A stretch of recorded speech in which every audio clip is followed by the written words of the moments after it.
Hello everyone, this is ACH AIA Akaya bringing you another shoutcast of the StarCraft 2 beta, and this is actually a build order that 13 and I have developed for the map Twilight Fortress, which one of our friends Averick lovingly refers to as Twilight Princess.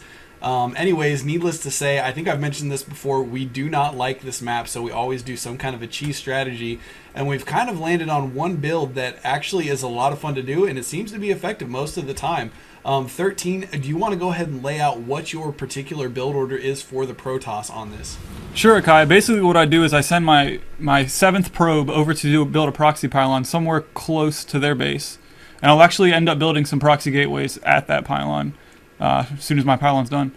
Right, so what's a good position to start your proxy? I notice you're starting it here, just outside the expansions on the left side of the map here. Is this where you typically build it, or is there a different spot that you usually like to build your proxies? Yeah, I'm not really sure why I'm building it there. That's not my typical positioning. Normally what I like to do is I like to build it at the high yield mineral close to their base, somewhere close to that ramp.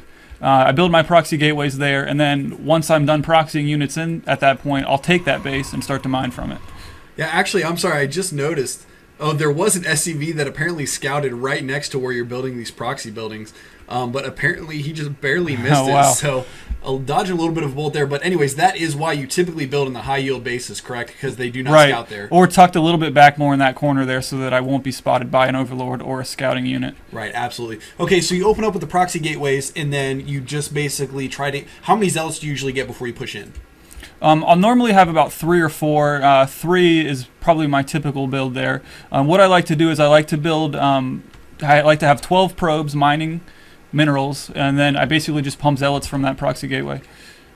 Okay, great. And now that basically, what that is designed to do is 13 puts the pressure on the enemy bases early enough, because what that allows them to do, even if they have like a Protoss Terran or a Terran, he's usually able to get up 2 or 3 zealots inside this base before they can completely wall it off, which if they're spending all that money trying to build buildings to wall it off, then they usually don't have a whole lot invested in their army at this point, which means that the zealots are going to be able to do a pretty significant amount of damage. Right, that's one thing that we hate so much about this map, is that basically one player can wall off for, you know, his ally and himself.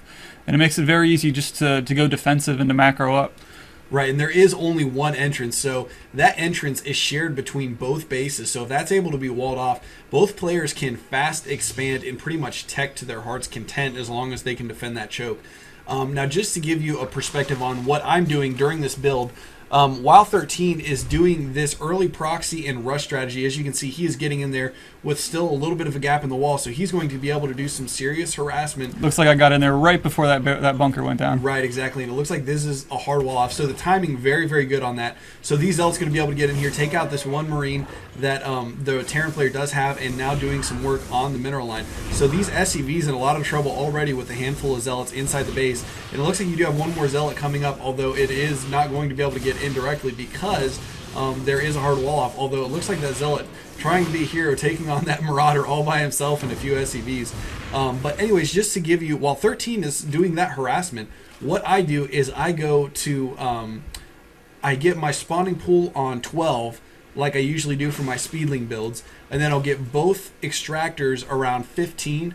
So I'll go 15, get the 2 extractors, and then basically put 6 drones in those, so 3 drones in each of those. And this whole time 13 is continuing to harass, although you can see now some defense and roaches. This is forcing the Zerg player to go roaches, because roaches are a very good counter against zealots. But meanwhile, like I mentioned, I am getting the early gas. I am upgrading the base to a layer or very early on.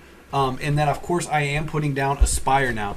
So basically, just to go over the build order, I do 12 drones, then a spawning pool, get up to 15 drones, then I put my 2 geysers down, get up to 15 drones again, build my queen as soon as the spawning pool finishes. Then once that spawning pool once that queen is building, I build another overlord and I build another drone. And then as soon as I have enough money, I build the secondary hatchery over here and start to get my additional extractors. Once the layer is finished, you should have enough to put down a spire, which is what's going right now. And then basically the plan is to get fast mutalisks out, because at this point, 13 has continued to harass this front base. And as you can see, The harassment no longer doing any significant damage because they have hard counters for these zealots with the marauders and the roaches at this point. But the idea is not for him to actually take them out. The idea is only for him to slow them down as much as possible and to basically force them to build hard counters for ground, so that when my mutalisks come in, they are able to do the maximum amount of damage because there is no defense against the mutalisks in their base. Yeah, right. They're doing exactly what we want them to do right now, building a large amount of marauders and a large amount of roaches, which obviously won't be able to handle your mutalisks very well. Right, and you can just see those handful of roaches, despite the fact that they were really low on health, were able to take down that zealot without any problem at all. So roaches just being super powerful against zealots. And as you can see too, you were able to do a decent amount of damage to the Red Terran's mineral line, although it looks like the Blue Zerg player still relatively unscathed. He is getting up his expansion already as well. So with his decent amount of roaches that he has, he is going to try to push across the map, knowing that you are at a bit of a disadvantage. But little does he know that since I have not been touched all game so far, I am starting to crank out mutalisks, and at this point I have 6 of them, which with the help of a few zerglings that I'm about to build here are going to be enough to hold off this roach push, which consists of about 7 roaches right now, although he does have more coming up to reinforce. And as you can see, these roaches trying to move in here, but the mutalisks and the queen, in addition, these zerglings are going to get in the fray here in a second as well, able to take that down. And he's trying to move back and focus fire down the spire because he does not have any anti-air, and he knows that if these mutalisks get out of my base and go to his, then he is going to be in big trouble. And at this